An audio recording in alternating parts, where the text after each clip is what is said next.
Retour dans la concession de Place d'Armes bien connue pour un petit tour électrifié avec Ford.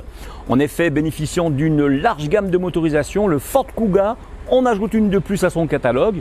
La nouvelle déclinaison hybride simple complète une offre électrifiée déjà composée des hybrides rechargeables et diesel, mild hybride. Nous vous présentons ce matin sur les routes de Martinique le Kuga 2,5 litres Duratec 190 chevaux FEV ECVT.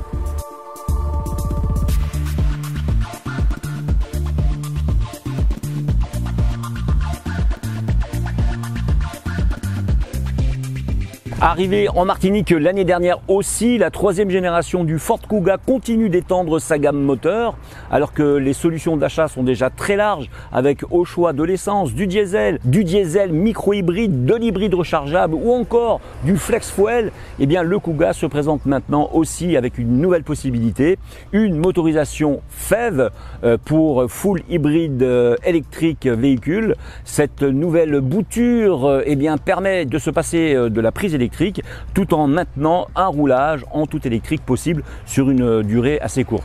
Alors, question style, pas de changement, on retrouve les lignes du Kuga avec seulement un changement à l'arrière, c'est le petit logo hybride sur le haillon.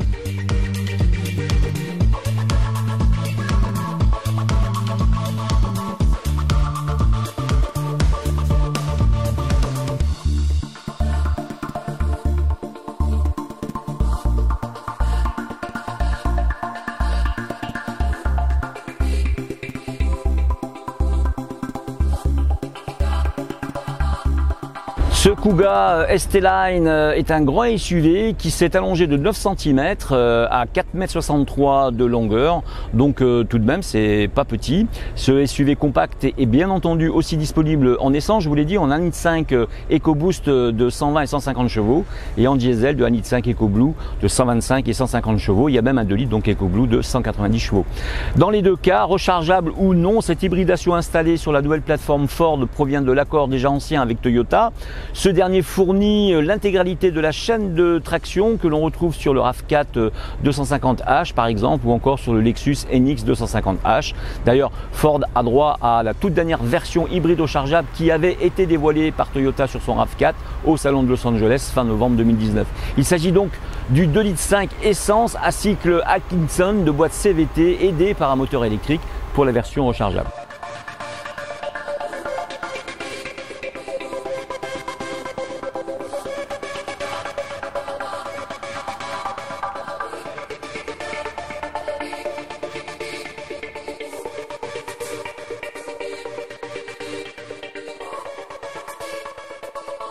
Allez, même si le soleil ce matin est un petit peu voilé, retour sur notre modèle Kuga bien sûr. Sous le capot de ce Kuga FEV, on trouve le même bloc essence 2,5 litres Duratec que chez son homologue FEV hybride rechargeable.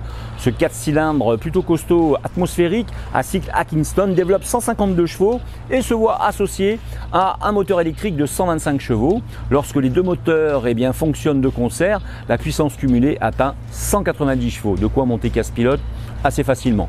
Comme pour tous ces modèles hybrides, Ford utilise sur ce Kuga une transmission par train épicycloïdale associée à une boîte à variation continue, cette fameuse boîte CVT. Une technologie éprouvée que l'on retrouve bien sûr chez Toyota, le champion de l'hybridation.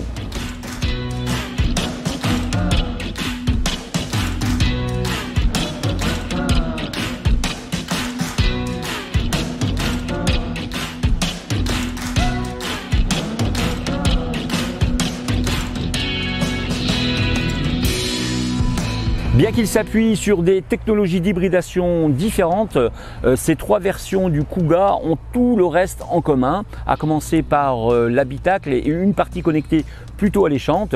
Ainsi, le principal changement est à mettre au niveau de l'écran d'instrumentation qui devient numérique. D'une diagonale de 12,3 pouces, son interface est personnalisable et change en fonction du mode de conduite adopté. Le reste de l'équipement intérieur se compose d'un affichage tête haute, d'une base de recharge sans fil et d'un écran central de 8 pouces. Bien évidemment, le système Ford 5 sera de la partie. Il est parfaitement compatible avec CarPlay et Android Auto, mais permet désormais de se connecter à l'application Ford Pass Connect qui autorise l'utilisation de son smartphone pour déverrouiller, climer ou encore démarrer sa voiture à distance. Peu de choses à dire sur le dessin de la planche de bord. On est dans son univers, c'est-à-dire l'univers Ford, bien connu, avec en bonus un tableau de bord digital dont le look varie en fonction donc du mode de conduite choisi, je vous l'ai dit. À part ça, on retrouve les tendances du marché en matière d'aide à la conduite. À part ça, donc on retrouve les tendances du marché en matière d'aide à la conduite, autorisant une conduite semi-autonome de niveau 2 sur notre autoroute ou notre rocade.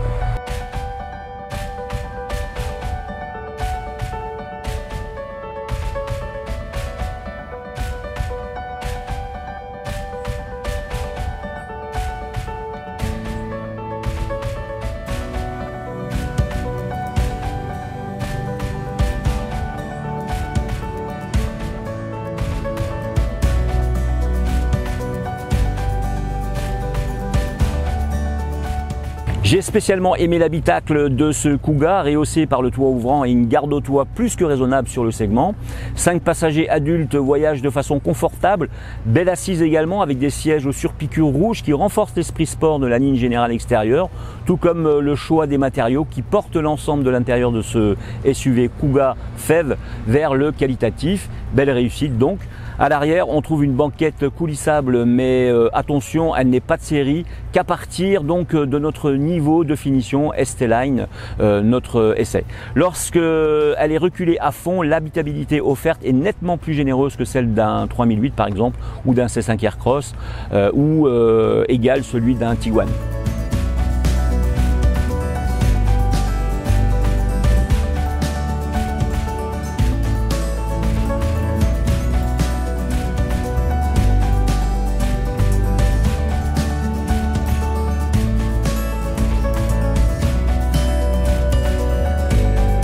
Avec ces différents modes de conduite alignés par le système de sécurité, ce Kuga permet de mieux appréhender nos routes sous des climats parfois sévères. Donc plus de tranquillité et de sécurité, c'est certain. Je pense aux infirmières qui arpentent nos mornes en priorité, mais aussi à toutes les personnes utilisant la mobilité automobile pour des raisons professionnelles. Un regret avec un léger sentiment de flottement de la direction, mais à l'accélération particulièrement, mais rien qui vient gêner, on va dire, l'impression générale de ce très bon véhicule avec son hybridation qui est lui-même lié à une autonomie plutôt correcte. C'est bien le cas donc pour ce Ford Kuga qui devrait en effet attirer bon nombre d'entreprises dont les flottes se tournent résolument vers l'éco-responsabilité. À vous de le voir et de l'essayer.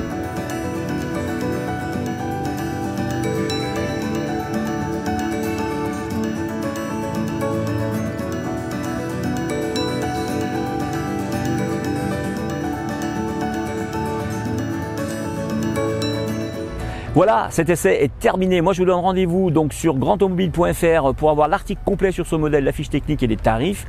Je vous donne rendez-vous bien sûr sur notre chaîne TV, vous la connaissez maintenant, c'est grandautomobile.tv, GT Auto sur YouTube. Il suffit donc d'aller sur cette chaîne pour retrouver l'ensemble des essais que nous réalisons en Martinique. Et bien sûr, je vous donne deux rendez-vous dans l'instant auto à 7h10 et 8h10 du lundi au vendredi sur Maxi, 107.1, 107.3 FM avec la chronique L'instant auto. Et je vous donne rendez-vous bien sûr dans le grand talk show, la grande émission que vous attendez tous, tous les vendredis soirs à partir de 19h et jusqu'à 20h, toujours sur Maxi 107.1 et 107.3 FM avec toute la bande AJM.